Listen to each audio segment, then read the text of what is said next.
Hello, everybody. Hey there, guys. This is Amanda. This is Rita. You're listening to I Don't Know Her, the podcast where we talk about women you've probably never heard of, But you should have, and today you're going to.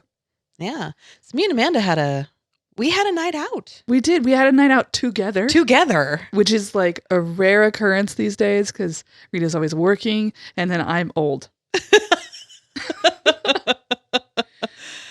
Yeah, I got to go out. It felt kind of weird. It was nice, and to be able to hang out with you and Abby, it was quite a treat. I really enjoyed it. But we observed this situation that was kind of gross. Yeah, so before Rita even we were at a bar, a music venue, and Abby and I had gotten there early because, as I mentioned, we're old now, and I was like, if we don't leave the house, it's not going to happen tonight because I'm going to fall asleep on this couch watching reruns of Disappeared, and then we're done. Toast.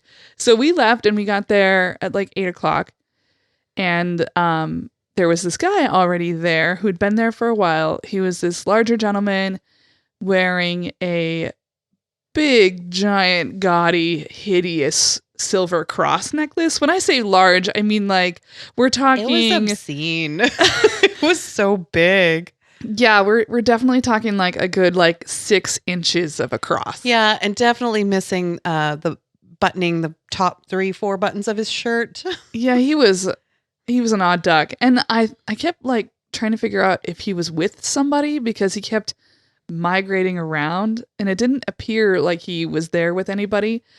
But he kept trying to talk to Abby and I, whenever we were alone.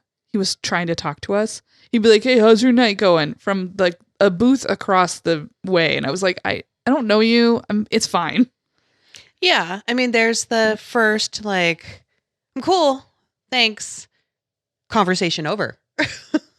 I'm not interested, Yeah, and I get real defensive in those kinds of situations because it doesn't happen to us much anymore now that we're in our mid-30s, but man, Abby and I used to get the most intrusive fucking weird shit from men.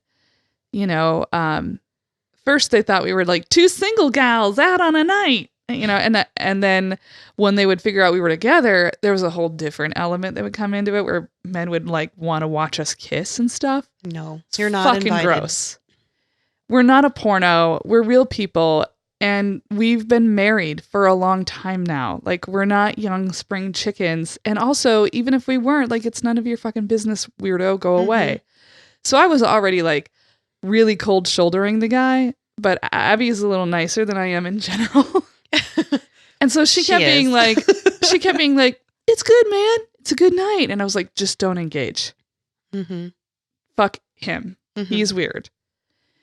But we started witnessing. So then Rita shows up and she starts picking up on what he's putting down. Oh, yeah. Could see it plainly. I was like, that guy's kind of odd. And he had a really leery kind of face, just really staring at you, really heavy. And I was like, ugh. It was a real creeper vibe. Yeah, he would put his head down slightly and then look at you, look up. It was real weird.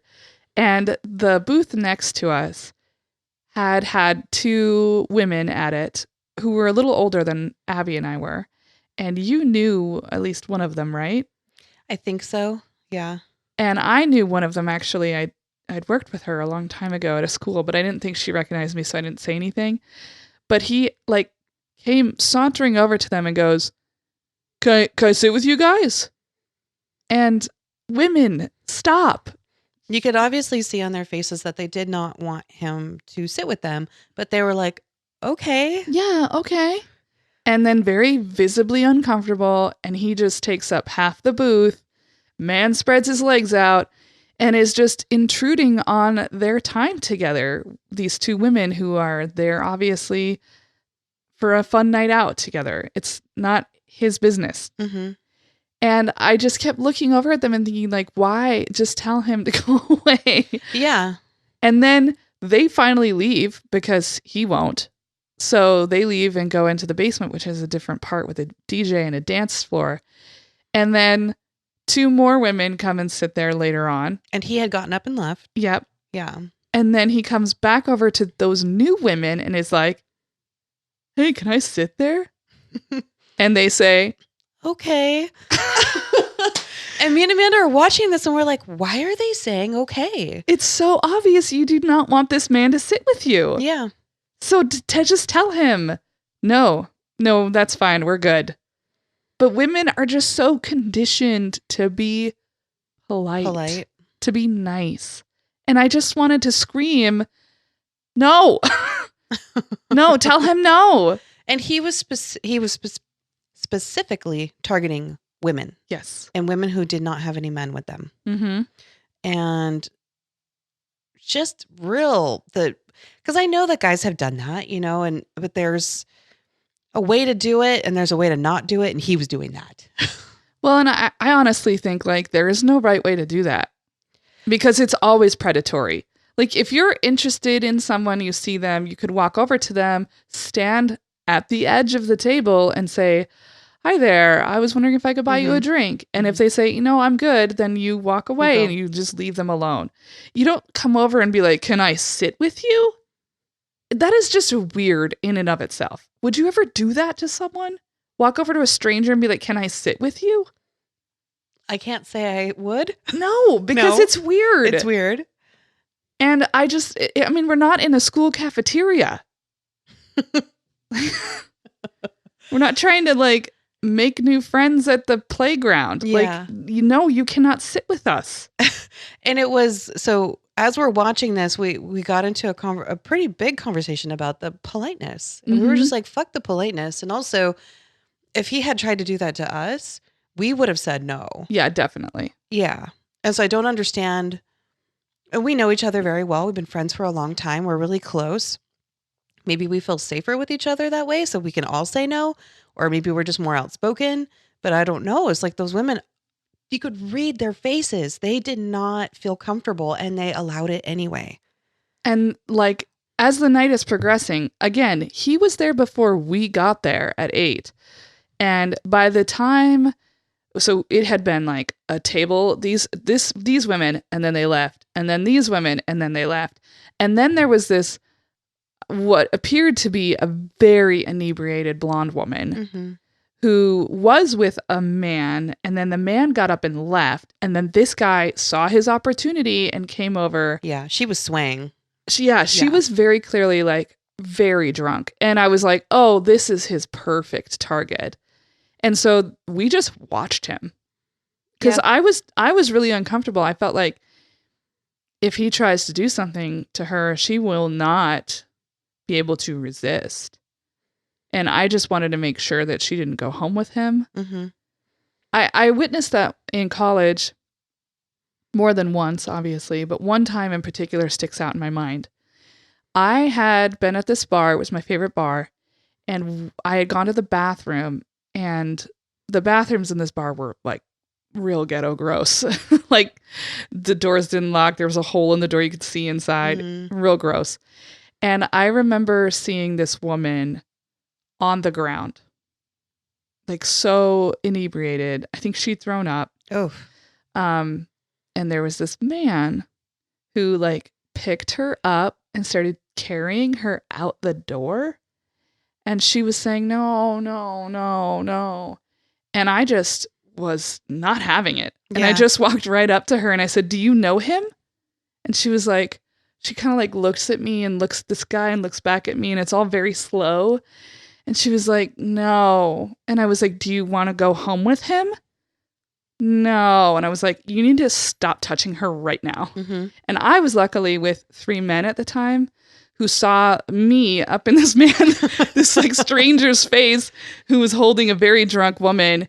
And the man that I was confronting said nothing. Weird. I mean, that was probably the scariest part, was that he was not even acknowledging what was happening. He just stared at me.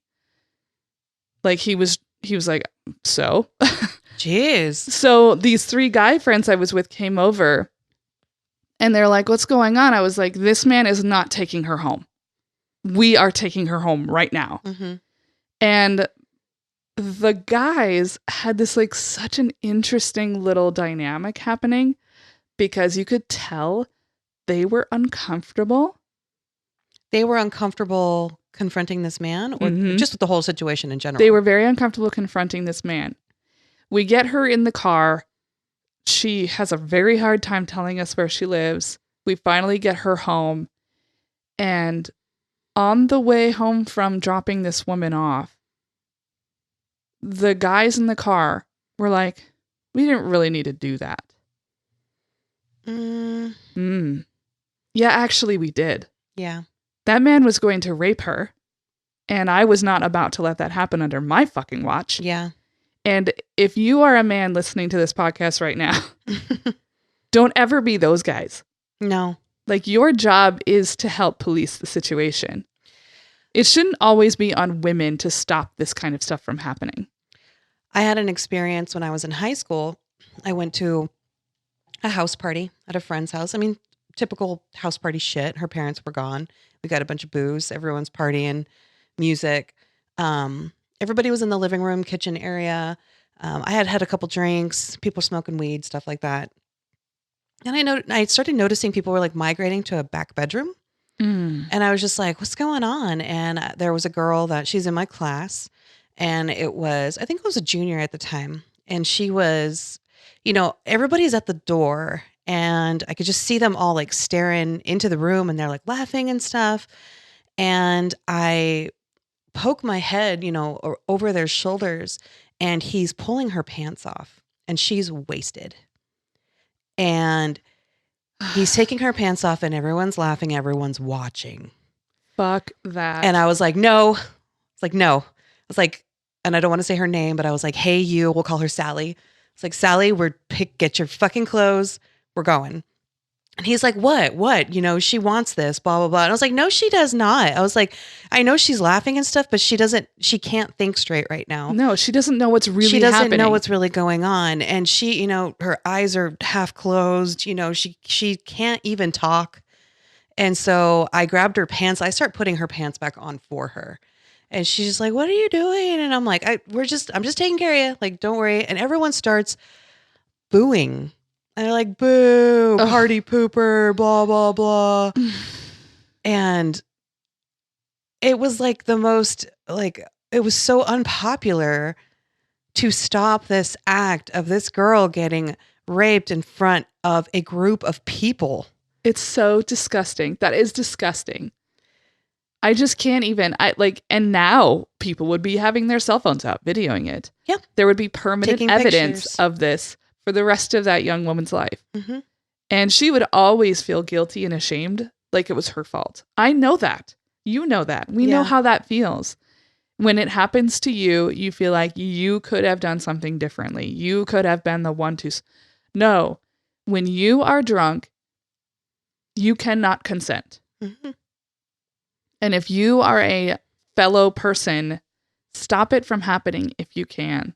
Get that person to safety. It's just that whole thing is not, like, to me, this is black and white. You can't consent if you're too drunk to consent. Mm-hmm. So if it's not consensual, it's not okay. Stop it. Yeah. So we did keep an eye on those ladies, and kept an eye on him too. Oh yeah. Yeah. And all night. Eventually he left, I think. Yeah. Either that or he went to the basement, and I don't know what would happen down there. No, we didn't go down there. But he was a real weird dude. And I think that, we've talked a lot on this podcast, but also there are lots of people online talking about this. It's okay to not be polite. Mm-hmm. Politeness isn't, like, we act like it's the thing that's going to save us, mm-hmm. or that people won't like us. You're never going to see that motherfucker again. And if you do, it's not like you're going to feel bad. Yeah. Or is politeness more important to you than safety? Than safety and permanent damage happening to another human being. Yeah, no, fuck politeness. Tell that person, I'm not okay with you sitting with me. Go find someone else. Mm-hmm. Like, just do it. Don't be afraid. Be empowered to date. Rita and Amanda give you permission to say no. To say no. You cannot sit with us. Yeah. No, we're not interested in having you buy us a drink. No, we don't want to dance with you. No, we don't want to play a game of pool with you. No, we don't want you to come home with us. No, mm-hmm. we don't want to get a ride from you. no, we don't need help walking across the street. Mm-hmm. Like there's a lot of those situations where there are predatory men who are acting like they're doing something in good faith when they're not. And trust your instincts. If you're getting a vibe about someone when they walk up to you that doesn't make you feel good, you're probably right. Yeah. And just don't engage with that person. And don't sit there and tolerate it. Yeah, get away from them and tell them no. Trust your instincts. Say no. And fuck politeness. Yes. And also, fuck bad men. Predators. So, who do you have today? What kind of person? I have somebody in the medical field. I have somebody in the legal field. Ooh, we went kind of profesh today. I know. We went high class. Which one of us went first last week? You did. I did. Should I go first today? Go for it. Okay. I am going to talk today about Lyda Conley. I don't know her. She was the first woman admitted to the Kansas bar and the first Native American woman to argue a case before the Supreme Court. Ooh. This story is so fun. Okay. I'm excited. So Lyda was born Eliza Burton Conley sometime between 1865 and 1869. Birth date was unknown. So she's got like a 5-year window there. It's a beautiful name. Eliza Burton Conley. Her mom was Eliza Burton Zane Conley. Whoa. And her mom was a member of the Wyandot tribe. And her father, Andrew Conley, was a white British man. She grew up in what is now known as present-day Kansas City, Kansas. Lyda was one of 4 daughters born to the couple: Helena, who was called Lena, Ida, and Sarah, who they called Sally. And Sally actually died when she was a teenager. So these 3 sisters became really, really close. So Eliza hated the name Eliza, so she went by Lyda her whole life. Lyda or Lydy. Okay. So just so you know, now that we've got her mom had the same name, I don't know if that's why she hated it, but she I was hated. gonna say, what's going on there? She hated being called Eliza. Okay. So sometime in her younger years, before the age of 15, Lyda's mother died and was buried in the Wyandot cemetery that was at the center of Kansas City, alongside Lyda's grandmother and their other Wyandot ancestors. Her father died a few years later, around 1885. And he was also buried in what was then known as the Huron Place Cemetery. Now, Huron, as a side note, I discovered in the course of this, we think of like Lake Huron, you know? Yeah. It was a name given to the Wyandot and like a whole group of tribes. And I found out that Huron is actually a derogatory name. Really? It had something to do with like wild boar fur or something. I don't know. It was real derogatory and like making fun of Wyandot people because of their headdresses that they wore for ceremonies. So just so you know, that's where that comes from. And so Huron Place Cemetery is still got the name on it, but that's no longer what it's called. So we'll get to that in a little bit. So there's not a lot of information about Lyda's early years in terms of like education. But I do know that she was very feisty and she was an extremely independent girl and very strong-willed. And they talked about how this would have been a pretty natural progression because the Wyandots were well known for having really strong-willed women. In fact, when they were being converted to Christianity during the 17th century, it was well known that the women did not take well to this Christian idea of inferiority or submissiveness. Yeah. And that I'm not fond of it either. Oh, I'm not. No, thank you. The Wyandot women had historically played really important roles in their tribe, and they had the power over naming chiefs, owning land, and they were the ones who ran the household. So it stands to reason that Lyda would be the kind of girl who was like, no, I'm not cool with that. And she did not take kindly to being told to take a back seat. So Lyda and her sister Lena did get an education beyond high school. They actually would row a boat across the Missouri River every day to attend Park College in Missouri. Wow. Lyda trained to become a telegraphic operator and eventually went on to teach telegraphy at the Spalding Business College. So like sending and receiving messages, kind of? Okay. Lyda, along with many Wyandots, was a member of the Episcopal Church, which was the Christian version. And she was a really faithful person and even was a Sunday school teacher. Oh, wow. Lyda was friends with other women at the time who were well known as being like independent, strong-willed women, including a woman named Lucy Armstrong, who fought for widowed women to be seen as heads of the household and who was also a suffragist. That's right on. So it feels like she just happened to be in a whole group of people that were really independent. So Lyda Conley in 1900 enrolls in the Kansas City College of Law. And she graduates from law school in May 1902, just one of 4 women. And she passed the Missouri bar the next month. Wow, in 1902? Mm-hmm.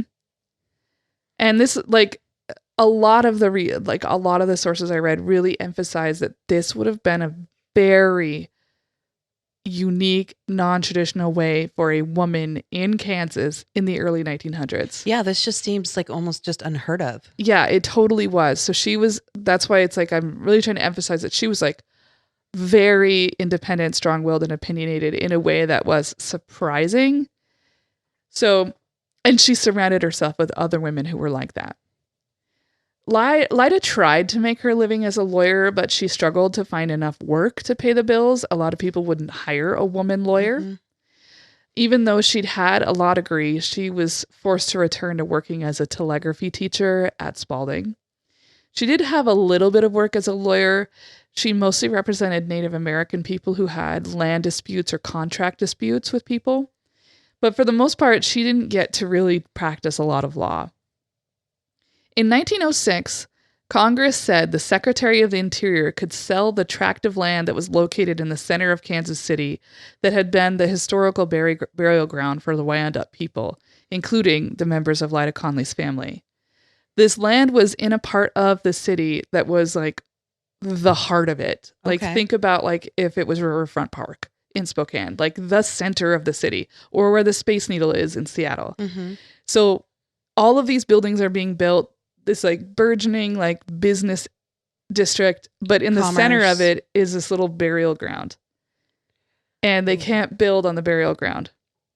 So people had been trying to get that like overturned. So finally Congress says you can sell that tract of land. And the city had grown around it. It was on this like little bluff that looked over the Missouri River. So they said, you can sell this and the bodies in the cemetery are going to get moved. Lyda was like, no, nope, fuck that. Yeah.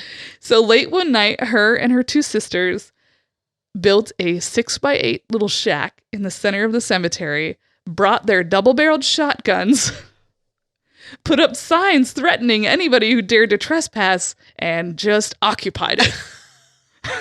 Extreme. I like it.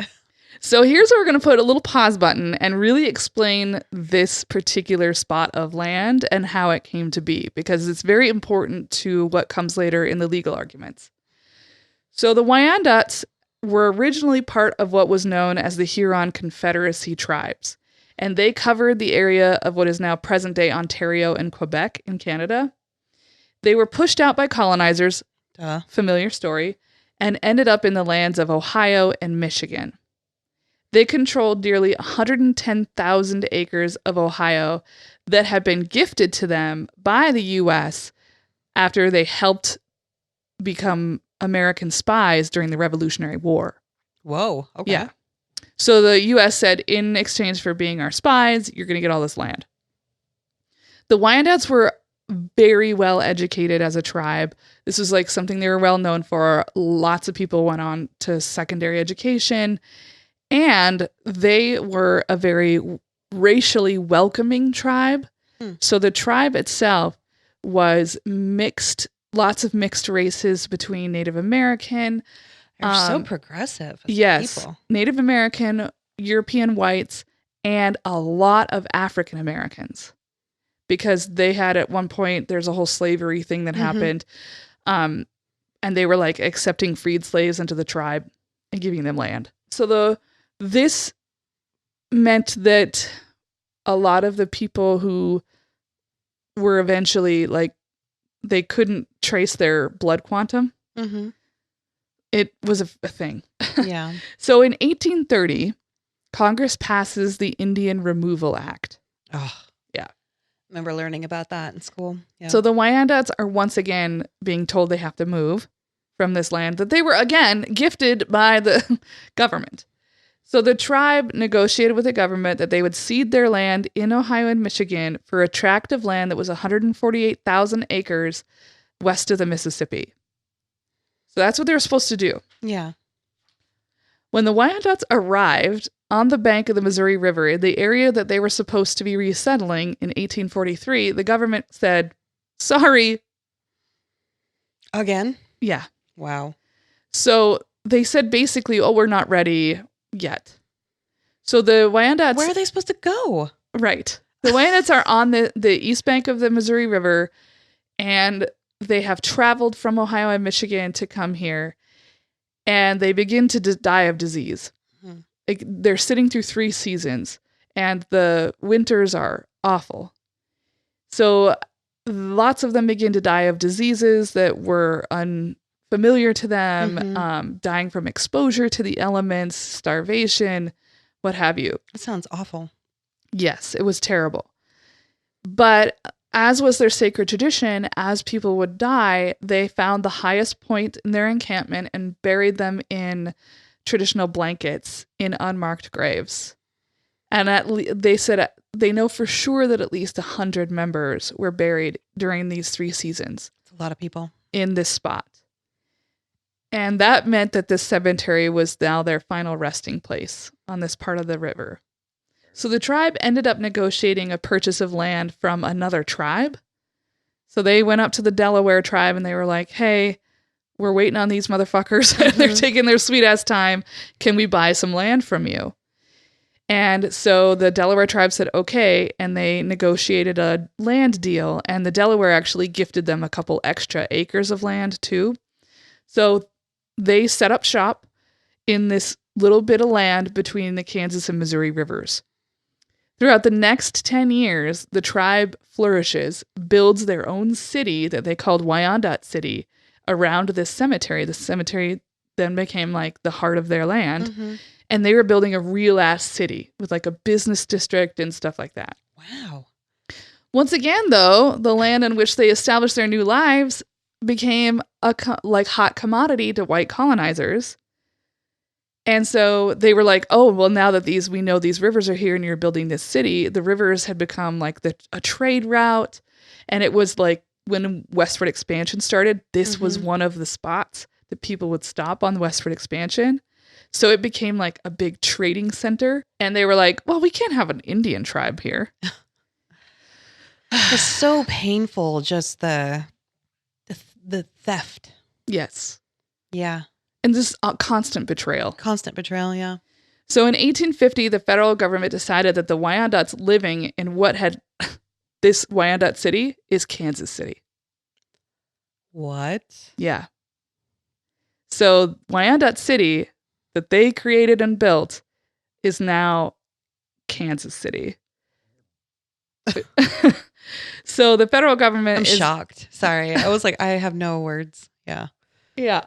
Which is obviously it's a major metropolis in the Midwest. So the federal government looks at the Wyandots living in Kansas City, and they decide that the Wyandots had, quote, become sufficiently advanced in civilization. So this is real tricky. They look at them and they're like, look, they're prosperous, assimilated folks. So now we're going to take away their tribal affiliation and make them American citizens. Okay. In what way is that going to not benefit them? Because I feel like that's an underhanded something. Yeah, because if you no longer have tribal affiliation, you have no right to land. Okay. So they say, oh, you're sufficiently civilized. We're going to make you U.S. citizens. Yay, but you're no longer Wyandotte citizens. You are American citizens. So that means that any treaty rights that they had signed in the past would be disappeared. So this new treaty that was signed on January 31st, 1855, required that the sufficiently civilized Wyandotte would relinquish all their rights and status as tribal members. So one positive note, though, is that the treaty also said that the burial ground where Lyda's family's members were buried, quote, shall be permanently reserved and appropriated for that purpose. Okay. So even though the Wyandots were being basically eliminated as a tribe and losing all of their land, this one spot was supposed to remain a Wyandot cemetery. It's important to note that not all of the Wyandots were deemed sufficiently civilized, and not all of them who were wanted American citizenship. In fact, Lyda's grandmother, because Lyda's not born yet. This is before she's been born. Lyda's grandmother is like, I am not a U.S. citizen. I am a Wyandot, and I do not want to be a U.S. citizen. Yeah. And she refused. She was like, that's not for me. However, the government got to choose. They decided who was sufficiently civilized and who wasn't. So they marked her down as a citizen, even if she didn't want it. Okay. Yeah, it's real fucked up. Really fucked up, yeah. And so Lyda's grandmother and Lyda's mother was a child at the time, and she was listed as a U.S. citizen too. So at least 200, though, Wyandots were considered unfit for citizenship. These folks would then eventually be moved to Indian Territory in Oklahoma, where they reconvened as a tribe, and they became the Wyandot Nation of Oklahoma. The Wyandots who stayed in Kansas lost their right to tribal affiliation and membership according to the federal government, and eventually even according to the other Wyandot Nation. They were like, oh, if you settled in Kansas and became a U.S. citizen, you cannot be a Wyandot. The Cherokees did something similar to that, just FYI. When the Trail of Tears happened, as people were migrating across, there was this moment when a whole bunch of people escaped into Kansas. And then later on, the people who ended up in Oklahoma created their tribe. And they said, basically, if you can prove that you had a tribal member in your family, even to this day, 2019, if you can prove your relationship to somebody in the tribe, you can be considered a member. You can't get without blood quantum, you can't get rights and privileges, but you can at least be enrolled unless your descendant left the Trail of Tears and settled in Kansas. That's a literal stipulation. Wow. They had to be at the end in Oklahoma. Yeah. And that's basically what the Wyandots said too. If you remain in Kansas, you are not Wyandot. You are a U.S. citizen, not a member of the tribe. Okay. This is going to be obviously a very sticky situation when it comes to this Wyandot cemetery. Yeah. Because it's right in the middle of everything. Yeah. So back to the Conley sisters and their guns. Okay. So Lyda and Lena have posted signs on all of the marked grave sites that say, trespassers beware. They threaten to kill anyone who stepped foot on their land. So this dramatic action obviously attracted a lot of attention. People all over the country were like, whoa, this is crazy. Well, yeah. And quite a lot of local women's groups in Kansas came to their defense. The women, like I said, she was associated with a lot of very independent women in the area. And so as soon as she started doing this, they were like, we're on your side. Lyda was smart enough to know that simply occupying the cemetery wasn't going to guarantee that it would be undisturbed. So on July 11th, 1907, she filed a petition for an injunction in the U.S. Circuit Court for the District of Kansas. Yay, she gets to be a lawyer. So in her filing, Lyda claimed that she was a citizen Wyandot. It's a very specific term. There's a dash in there, a citizen-Wyandot, meaning I'm a U.S. citizen and a Wyandot. So she claimed that she was a citizen Wyandot and that she had legal right to the Huron Place Cemetery. She said that selling the cemetery violated the Constitution, the U.S. Constitution, which said that treaties were the law of the land. So the court, within 24 hours, basically rejected her injunction, saying in part that she wasn't a citizen of the Wyandot tribe, but a citizen of the U.S., and therefore she didn't have a right to argue on behalf of the 1855 treaty. And that the land was really owned by the Wyandots in Oklahoma, who were more than willing to sell the land and take the profits. Okay. This gets very messy. Yeah. But Lyda was like, I'm not giving up that easily. So just a few weeks after her case was dismissed, she filed a bill of exception and offered some amendments to her original claim. She said that because she was a descendant of the original people who signed the treaty in 1855, that she was actually a direct beneficiary of it, which is smart. She also argued that the treaty stated that the land would always be used as a cemetery. It did state that specifically. It stated it specifically. She also argued, somewhat controversially, that because the tribe had split, that the Wyandot tribe in Oklahoma was not a legitimate successor to the land and that they had no authority over the cemetery. She also said that authorizing the sale of the Huron Place Cemetery was unconstitutional because it was the taking of property without due process. Mm-hmm. Really good, solid legal arguments. Yeah. Smart legal arguments, too. And one part of her argument, which was brand new, was that the cemeteries of Native American people are sacred, something that had not yet been articulated in a court of law. So the case, Conley argued, ended up going all the way to the Supreme Court. It took 2 years before she was able to argue her case in front of the highest court. And in order for her to go there as a lawyer, and I'm pretty sure it's because she was a woman, she was supposed to have a lawyer in DC who would like sponsor her. Okay. To like prove that she was allowed to argue in front of the Supreme Court.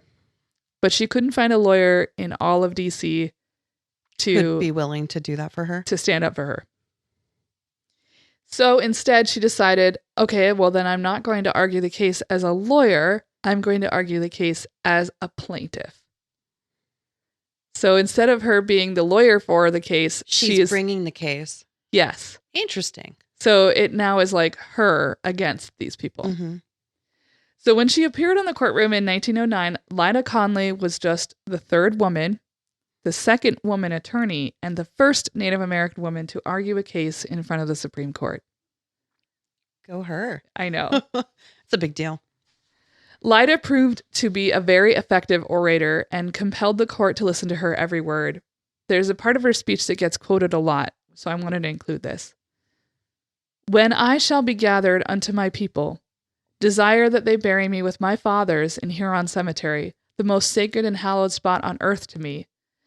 I cannot believe that this is superstitious reverence, any more than I can believe that the reverence every true American has for the grave of Washington at Mount Vernon is a superstitious reverence. That's pretty brilliant. I know, right? She's like, you guys revere this guy's place of burial. That you don't consider that superstitious. Mm-hmm. So why would you consider it mine? Explain that. Tell me more. And I guess the court was quite moved by this. They like really listened to her arguments and they found them pretty compelling. However, it wasn't enough. Mm-hmm. They upheld the lower court's dismissal of her case, and it was ruled that the cemetery could be sold. So she was not successful in her argument. Mm-hmm. But Lyda and Lena were like, still not moving. Yeah, like, no. So they continued to guard the grave of their mother. They would take turns, like just 24/7 guarding this grave. And in fact, over the years, federal marshals stormed the cemetery and destroyed the cabin where the two sisters watched over the graveyard. And undeterred, though, they would just rebuild it. And at least 2 more times this happened. Wow. So at least 3 times federal marshals came in, destroyed their little cabin, and then they rebuilt it and stayed there. Their ongoing battle continued to make news, which drew the attention of a senator named Charles Curtis, who was himself of Native descent. He introduced a bill in Congress that would ban the sale of the cemetery. And somehow he was able to get this passed. Interesting. So on February 13th, 1913, it was recommended that the Huron Place Cemetery become a national monument. And then it can't be destroyed. Mm-hmm. So the 2 sisters, though, were like, we still don't trust you people. I can understand a healthy distrust. Amount of doubt. So they continued to guard it, even sometimes stopping, like there had been I think $10,000 had been set aside to improve it. And they were watching these people come in and they were like, you're fucking this up. And they would like send them away. Ooh. Because they felt that they were disturbing the graves. Because as I said, a lot of them are in unmarked graves. Mm-hmm. There are some marked graves, including Lyda's family has marked graves there, but there were plenty of people who were buried with unmarked graves. Yeah. So the 2 sisters ended up being arrested multiple times, obviously. Oh, shit. And one time, Lyda chased some people out of the cemetery with a broomstick. So the judge... They are really not having it. I love this idea. So the judge gave her the choice of paying a $10 fine or serving a 10-day jail sentence. She took the sentence, didn't she? You know it. She went to jail. She was, at one point, I don't know if this is true or not, but she was accused of killing a police officer who trespassed. But I was like, I feel like she would have been in prison for that. Yeah. I don't think that they would might be a little bit lore-ish. I feel like it is. So Lena and Lyda watched over the cemetery for the rest of their lives. One night in May of 1946, Lyda was walking home from the library when someone jumped from the bushes, hit her in the head with a brick, and stole her purse. Jeez. She died within 24 hours. And it's said that her purse contained all of 20 cents. Oh. Yikes. So she was killed over 20 cents. Mm-hmm. Lyda was buried in that same cemetery next to her mother and her father and her two sisters by this time who had died. So now the only one who's left is Lena. Mm-hmm. Within a few months of Lyda's death, the Wyandot tribe of Oklahoma planned to move the graves and sell the land that Lyda had spent her whole life defending. But Lena was like, no, I'm staying. Mm-hmm. So she continued to watch over the cemetery. When she died in 1958, she was laid to rest next to Lyda. She warned those who tried to desecrate her grave on her tombstone. Oh, jeez.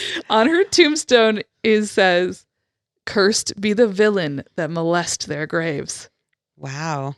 And she was said to have been put curses on people who were entering the cemetery, which I also love. Yeah. And all three of the sisters who, Sally died when she was a teenager, but the other three sisters never married and always lived together. Wow.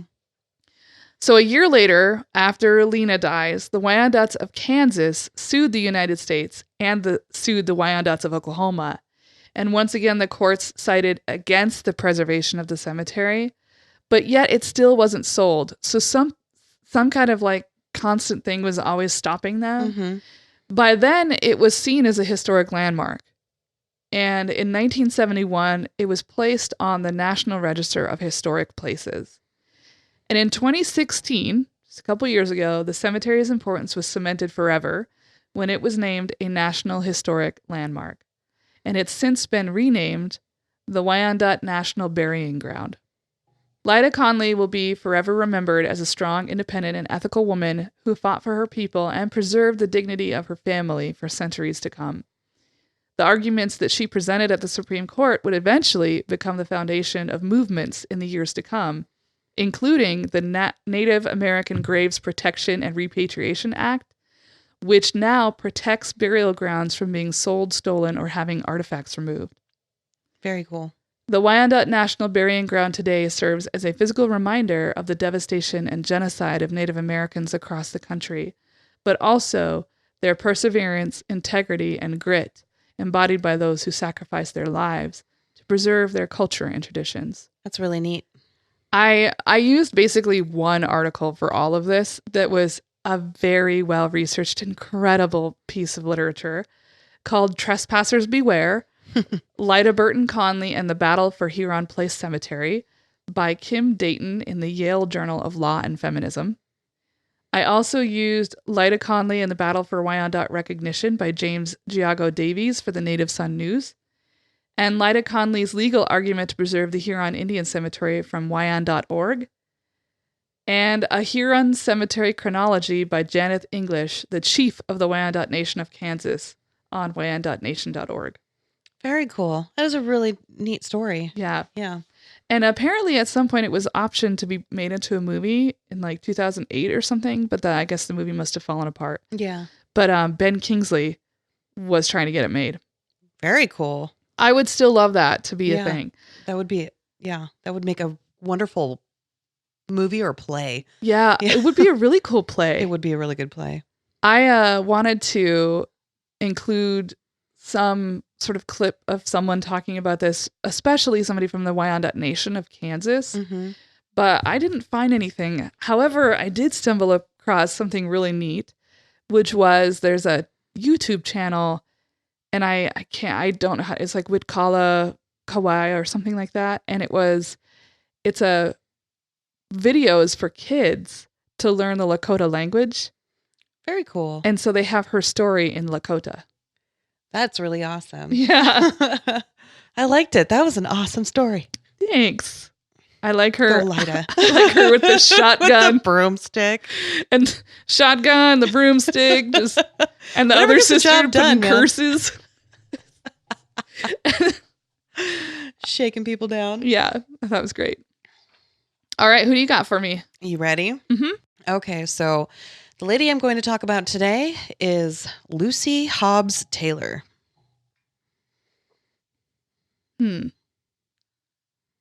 Hobbs is such a familiar name, but I don't think I know her. She is the first American woman to receive a DDS and graduate from dental school. Oh yeah, I definitely don't know. So I'm going totally like out of my comfort zone, and I was like, I'm going to do this. Dentistry. Dentistry, yes. So Lucy was born March 14th, 1833 in Constable, New York, right in the center of the Adirondack Lake region. It's actually just a few miles from the Canadian border, so way up there. She was the seventh of 10 children. Oh, God. And in her youth, she studied at Franklin Academy in a neighboring town called Malone. And she actually began working when she was 12 years old to help support the family. Oh, And she was a seamstress. so young. So young. Despite, being from a large family and, pretty hard up, she ended up graduating high school in 1849. Soon after graduating, she took a position as a school teacher in Michigan. It's actually I think we've talked about this before, one of the few jobs that women Could do. Yeah, it was like, I listed them off that one day. It Yeah, was you like said secretary, bookkeeper, teacher, nurse. That was like it. So Lucy said she had always wanted to be a doctor for as long as she could remember. She even took every opportunity to read and learn about anything in the medical field. While teaching for 10 years, she said her interest in medicine only grew stronger. And in 1859, when she's 26 years old, Lucy decided to move to Cincinnati. It was the home of what was called the Eclectic College of Medicine. And it was, I thought that was like a rather odd name. Like eclectic? Like, Eclectic. that's such a weird name. It was the one and only medical college that was accepting women at the time. Oh. So I did a little research on the college because I was like, what the hell is this? It sounds made up. So this college was very unique for its time. A lot of medicine at that time was still going in the direction of using like mercury-based medicine and treatments. Yeah, and everybody's poison. dying. And like pretty heavy bloodletting. Bloodletting and the leeches. Yes. Oh my God, I love listening to like podcasts about that kind of stuff. No. And if you haven't ever listened to or read about the Radium Girls, you have got to check that out. I have. That's the girls who were glowing. Oh God. My Favorite Murder did an episode on it, but there are lots of people out there who've done podcast episodes on the Radium Girls, and there's a great book on them too. You've got to check it out. It is so bananas. It's bonkers. That actually almost ruined Marie Curie's legacy. Yep. Because all those women were dying, and she was the one who found radium. Yeah. Oh, like people their fingertips would glow, and and it started disintegrating their bones inside their bodies. Yep. It just became sacks of medicine organs. was scary. I know, when people were like just doing stuff and didn't know what the consequences were. Swallow these rocks and you'll feel better. I feel that way about vaping right now. I'm like, y'all just put something out on the market that you had no idea what it would do. And you're just like, now you're like, oh, people are sick. Ruh-roh. Oh, God. Yeah. So this college actually was steering away from that direction, and it was going more science-based? Actually, it was a lot of herbal treatments and alternative medicines. Homeopathic stuff? Yeah, but stuff that was not invasive, like bloodletting. So Lucy applied for admission there, and she was really surprised she got rejected. At the same time of her admission, the school decided to reverse their admission policy and no longer admit women. Oh, what the fuck? Yeah, so Lucy was like, okay, but she didn't stop. She actually searched through the medical schools for an ally, and she was lucky to find a professor from the Cincinnati Medical School who was willing to tutor her privately. Oh, that's really smart. So her tutor was like, I can teach you what I know, but you're gonna have a hard time. He like didn't lie to her. He's like, you are going to, just like your lady, you're going to be hard up for work. Yeah, nobody's going to hire you. Yeah.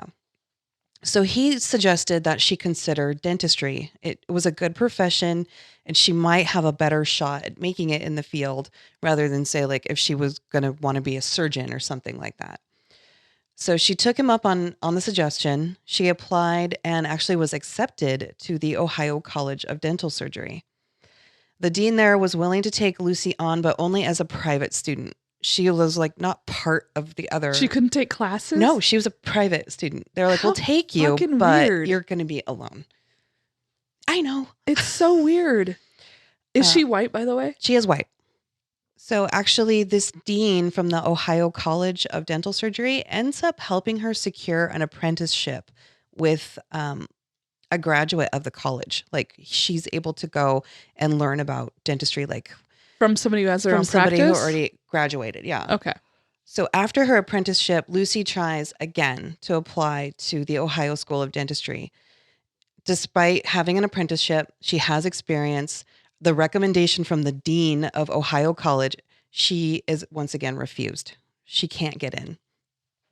So she said, fuck it, I'm just going to do this on my own. So she ends up in the spring of 1861. She's 28 years old at this time. She opens up her own dentistry practice without a diploma. I mean, that's a little frightening. It's a little frightening, but people were practicing medicine. The laws back then were not as strict as they are now. So she was able to open it terrifying. up. The following year, she decides to move her practice to McGregor, Iowa. There, she was like surprisingly well received. The locals referred to her as the woman who pulls teeth. And in the summer of 1865, after a few years of successful practice, Lucy was acknowledged and elected by her male colleagues to the Iowa State Dental Society. So one thing, too, that a lot of people said about her is she had a very calm and comforting personality. So as a dentist, people really enjoyed that because the dental chair is not the best place to be. I know. I'm much more terrified of that than pretty much anything. Yeah, I was tortured last week with electrical currents, but I felt better about that than if I ever had to go in for a cavity. I hated the dentist. Like I would get out of the chair from like after dental work and I'd be shaking because I hated it so much. I had a shit ton of dental work done. And I just remember just having anxiety attacks before getting into that chair. Yeah, I would get cold. Yep. And that's like all your blood is going only to your heart because you're nervous. Mm-hmm. And then your limbs get really cold. Like I've had to have blankets put on me at the dentist because I can't handle it. So this was the first professional dental organization to accept women, making Lucy the first woman to be admitted. Recognizing her as their peer, the society members nominated and sent Lucy actually as a delegate to the American Dental Association convention in Chicago.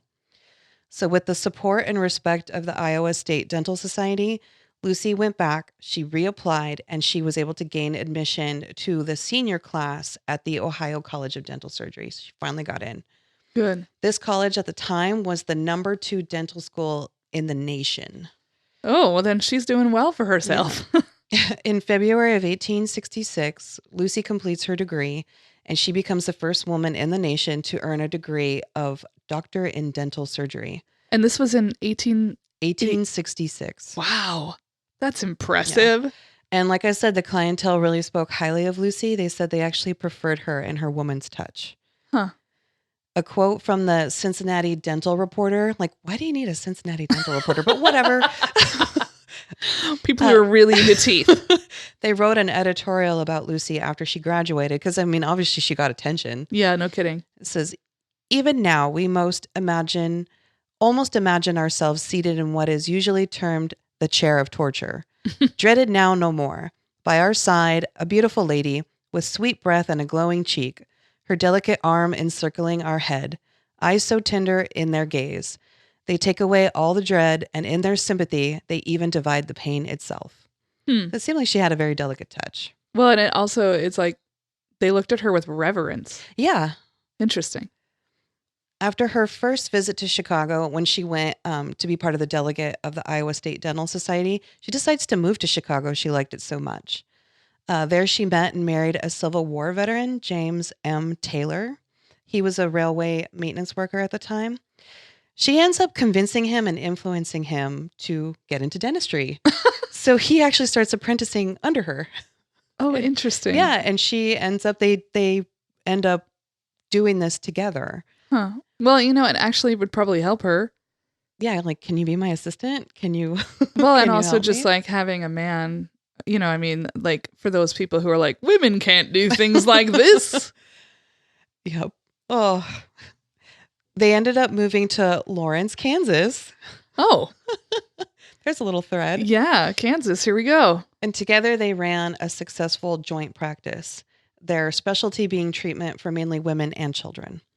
So Dr. Lucy was how she was known to her patients. They practiced dentistry together for almost 20 years. That's really cool, actually. Lucy's husband died in 1886. And after that, she was quite devastated after losing him. So she decided to kind of semi-retire. She pulled back a little bit. She began participating in more social and political issues. And mainly she joined the fight for women's suffrage. Another suffragist. She ran a limited practice of dentistry until she suffered a fatal stroke on October 3rd in 1910. She was 77 years old. That's really not that old. That's not that old. Also, I'm bummed that did she die? She from died. that? Yes. Like that's just 10 years before white women got the right to vote. Yeah. This is a quote from Lucy. I am a New Yorker by birth, but I love my adopted country, the West. To it belongs the credit of making it possible for women to be recognized in the dental profession on equal terms with men. Her obituary in the local newspaper remembered her as one of the most striking figures of Lawrence, who occupied a position of honor and ability, and for years she occupied a place high in the ranks of her profession. Lucy was buried next to her husband in Lawrence Oak Hill Cemetery. And I found it kind of interesting. I found these numbers of how women have risen in the ranks of dentistry. So by 1900, this is around the time of Lucy's death, there was about maybe 1,000 women who were kind of working or entering the dentistry field. And according to the Department of Labor, in 1999, women only accounted for 13.5% of all dentists in the nation. Ugh. That is minuscule. I know. 13 and a half. What? Why? I don't know. And so by 2001, though, another survey found that women made up 37% of dental school graduates. And by 2015, graduates who were women went up to 48%. So it's been increasing by a lot in been increasing in the 2000s. A ton. And as of 2017, 31% of dentists in the U.S. are female. And if this growth keeps going as it's going right now, women might dominate this industry in the next decade. Have you ever had a woman as a dentist? I have. I just had my first. Really? Yeah. I've never had a woman dentist before. I had one. My sister was her nanny. And so she was like, you need some work? And I was like, yeah, sure. So. Yeah. And my new dentist is not only a woman, but she's younger than me. And she's a woman of color. Oh, wow. So that's kind of cool. Very. But all of the other, like, I'll say this. All of my dental assistants my whole life have always been women. Mm-hmm. I've just never had the doctor be a woman until now. And I've never had a male dental assistant. I would have to say I have not either. Yeah. That's like that thing where nursing became such a female-oriented profession that like people get weirded out when a man is a nurse or something. It's very weird. Yeah. Like more men need to be nurses because nursing, one, is hard-ass work. And two, like often involves like moving patients and stuff. And it would be helpful if you had a variety of body types in the room in order to help move To help people. pick someone up or Yeah. I mean, or restrain someone if they're like going through an episode. Yeah. So it's, and I feel that way about dentistry too. Like, dentistry is tough work, man. Mm-hmm. Well, could you imagine your field of work is the size of a pinky nail and you have to absolutely make sure it's perfect? Oh, I know. And the It's a amount tooth. of It's important. the nerves in your mouth. Mm-hmm. Oh, it's going to give me the vapors. So Lucy's accomplishments are still recognized today. The American Association of Women Dentists was established in 1983. That's not that long ago. That's not that long ago. That's a year before I was born. That's the year I was born, yeah. So it honors outstanding women in the dental profession with the Lucy Hobbs Taylor Award. And this award is the most prestigious recognition the organization bestows. It's for the contribution to the advancement, enrichment, and betterment of the role of women in the field of dentistry through their achievement in civic, cultural, humanitarian, and academic areas. And I took a look at this convention too. It's crazy. It's like this huge gala convention of just all types of women, and it's all women in the dental field. That's kind of cool. Yeah. And like they're just, it showed they've got courses, they've got speakers, they throw a big old party. It's like, I'm a dentist party. You know it. You know they do. And it was really wonderful to see such a diverse group of women. Yeah. And they honor Lucy at that.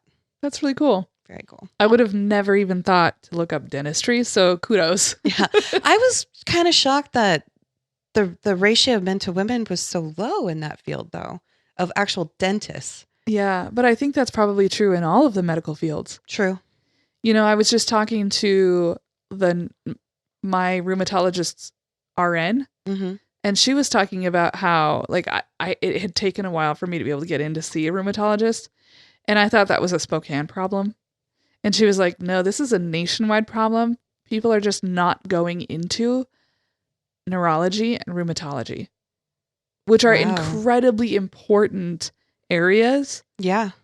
And also are really fascinating. They're two of the areas in the medical field that have the most amount of growth for new science, new medical stuff, because they're still discovering stuff. Yeah, like we're still learning how the brain works. We're still learning how the body and especially the immune system works. So, I mean, I would think like if you were medically minded, that would be the perfect arena to go into. How cool would that be? Yeah. You probably get paid pretty good too. If it's a very small, amount of people, you're very, very vital. And I would rather be a big fish in a little pond mm-hmm. than a little fish in a big pond. Mm-hmm. So you have the potential, if you go into rheumatology or neurology, to become a really important person, even if it's just in your community. Yeah.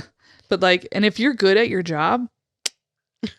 I like too how Lucy didn't give up. She was like, well, I'm just going to go over here. I can't get into your school. I'm going to have my own fucking teacher over here and I'm going to do this. And two, she seemed to have a very strong impression on people. I could just imagine her being calming and professional. Mm-hmm. Yeah. I was thinking about that when you were talking about the amount of resilience that actually both of our women showed, who just kept, they wouldn't give up their fight.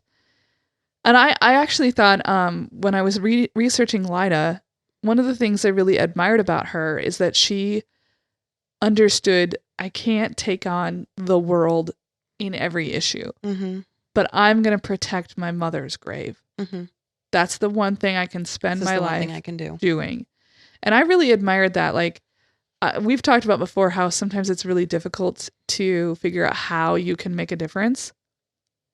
And that it often feels like, well, everything's fucked. How do I do anything? It gets pretty dire. Yeah. But you can do one thing. You can choose that one thing and focus on that. Mm-hmm. My information today came from Britannica.com, dentallifeline.org. There is a LucyHobbsTaylor.com and a peoplesworld.org and Wikipedia. Nice. Wikipedia had like a sentence about her. I was like, well, okay. I was going to use Wikipedia for Lyda Conley, and then that article from the Yale Law of Journal and Feminism. I mean, it was 34 pages long. My goodness. So I got the whole thing from, I was like, I just really need to read this. Yeah. So once again, that was by Kim Taylor on the Yale Law of Journal and Feminism. If you want to find out more about Lyda Conley, read that whole thing. It's incredibly well researched. A million footnotes. It was also like in different pieces. They were like, Lucy convinced her husband to, and then one was like, she made him. Like maybe she just had a strong influence on him. Who knows? Yeah. She forced him into it. Forced him into dentistry. Well, thank you everybody for listening. I hope you enjoyed today's stories. We're having a good time. We've also got some really cool things in the works in the future. So keep listening and keep telling your friends to listen. And we want to thank our editor, Mr. Lucas McIntyre. Thank you. And also we'll shout out to Jennifer Finch of L7 for our amazing theme music from L7's album Hungry for Stink. You should definitely check that out. Mm-hmm. And we'll see you guys on the flip side next week. Awesome. Cheers. Brush your teeth.